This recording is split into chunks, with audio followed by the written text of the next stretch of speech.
The next session is on aluminium products for sustainable interiors.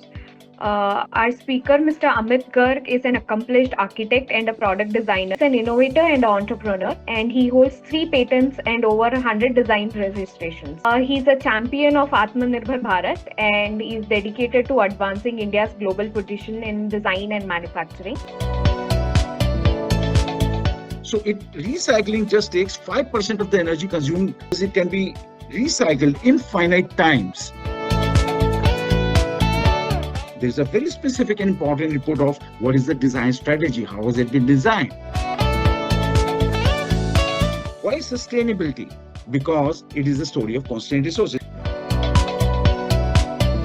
There's a natural alignment, in fact, between the origin and the purpose of sustainability as a movement and Iqubx as an enterprise. I saw once my kid was playing with Lego toys and said, if components can be assembled together in different combinations to generate, sometimes a toy soldier or a truck or something. So similarly, why can't I design systems which can be like that? That will solve a lot of problems of scale. That will solve a lot of problems of cost which goes in on design and manufacturing of such components, and of course the carbon footprint. I always like to say, if I'm not innovation, I'm nothing.